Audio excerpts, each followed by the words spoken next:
10 miles south of Greensboro, North Carolina, is a 10-acre property that is called Dharma Farm. On the property sits a large log and stone vegan event center. It is also our private residence. We call it Arcadia Lodge. Dharma Farm is also home to Dharma Farm Animal Refuge. This is the only vegan farm animal refuge in the Triad. It is currently home to 9 assorted farm animals.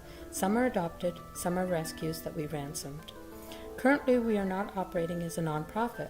I was considering this, but a new analysis had come out showing that farm sanctuaries are not the best bang for the buck when it comes to actually impacting the lives of large numbers of animals, as compared to other animal rights campaigns. This stopped me in my tracks, as I needed to try to envision a way to proceed that would not be emulating a model that was now being questioned.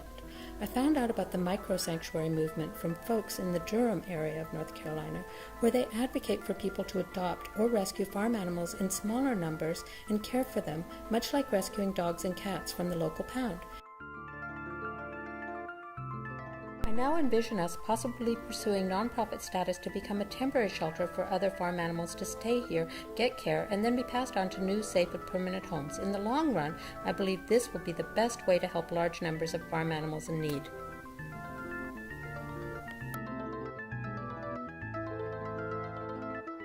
We now have a tiny house on the property, as well as our large home, which we open up for monthly plant-based potlucks, various classes and workshops, as well as our pop-up, cruelty-free Harmony Marketplace, which everyone is welcome to attend.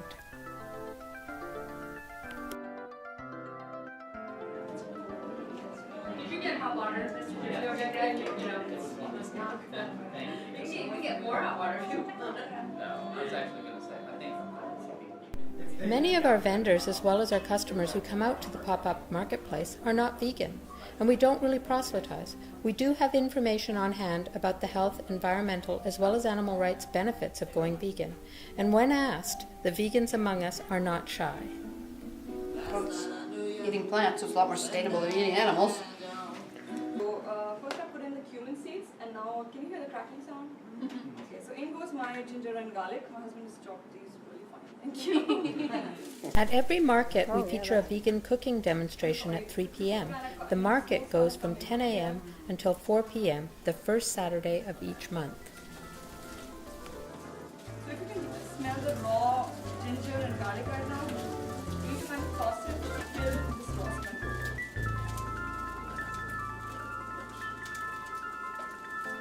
I also sell my own line of Loving Spoonfuls products at the market. We built a kitchen in the basement for this purpose, as well as to host cooking classes in. It is a North Carolina Department of Agriculture inspected kitchen. I make delicious oat-based vegan ice cream, baked goods, as well as a variety of vegan, organic, fair trade chocolates. I also make a unique condiment called Nutri-Sauce. It is loaded with nutrients, including the much-needed B12, and it tastes great on everything. Hi, I'm Brittany, I'm Richard. and behind us is our 118 square foot tiny house on wheels. We've been living in it for a year now, and we like the sustainable factors of it. Like, it requires a lot less building materials to build a smaller house, and we can be more aware of our water usage and our electric usage in our house. It's also not a permanent structure, so it doesn't need to be connected with plumbing and electric that are going through the ground, and we can use gray water systems and solar eventually when we decide to hook that up. It's in good support. It's in line with our values.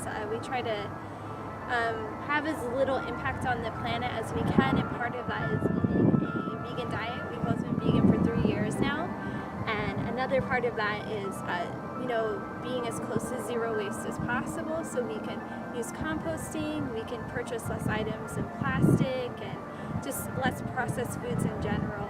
So it's really just in support of our entire lifestyle. And it also allows us to grow as much of our own food as possible, mostly fruit and vegetables, and we don't have to pay another farmer or grocery stores to provide that, or they don't need to provide all of it for us. We can do as much as we can. That's all. Yeah, I don't know. One of the things we would like to offer through the monthly marketplace is a CSA, as well as an organic, bulk, vegan food buyers club.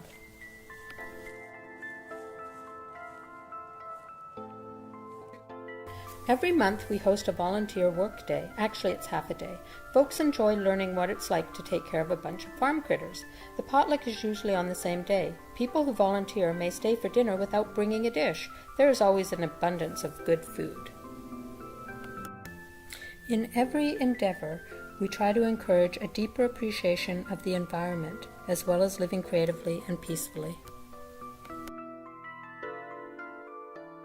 I think I realized it a long time before it actually happened. So I was a vegetarian for about 5 years, but I wasn't really in a supportive environment for being vegan. Whenever I brought it up to my partner, I was met with a lot of resistance. So then when that relationship ended, I was like, why have I not done this yet? And so then I finally made the change, and it's been really great ever since. You know, I never really realized how easy it would be and how great it would feel. So, how about you? Oh, well, I've been vegan for a long, long time. Yeah. And I mean, I think the fact of the matter is there are entirely too many people on this planet, and we are, as a species, consuming way too much meat that is sustainable. Just the sheer amount of land and water and resources that it takes to feed all of the people all of the meat that they want, it's not sustainable in the long term. And really the solution is to cut back or eliminate the use of animal products altogether. right, not really necessary. Some books and some authors and some scientists say that it takes 20 times the amount of land to grow crops, feed them to animals, and then slaughter the animals, and then people get that same amount of protein as 1 acre if the people would just grow the food on that acre and eat it themselves. What do you think about that? I mean, it's crazy. It's just crazy.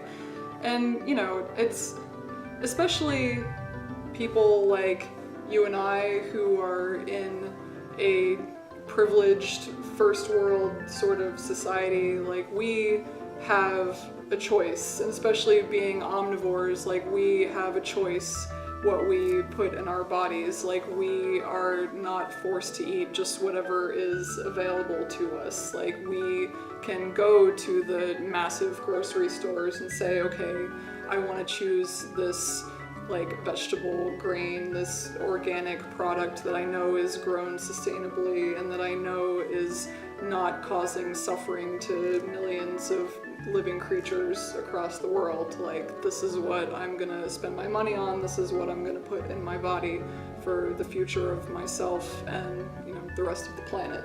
Right. Display the food. Wait, did you add towards the dessert? Sure, why not? Yeah, let's just show how amazing. Yum. Like, Oh, so pretty. It smells wow, look at this. Is my dish Yep, do you want to bring it out? Is this little dessert? It's Starting with dessert? That's all we need to do. I guess it's warm by now.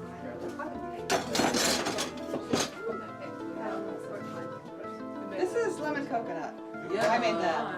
Oh my god. Where's the like Asia dinner stuff?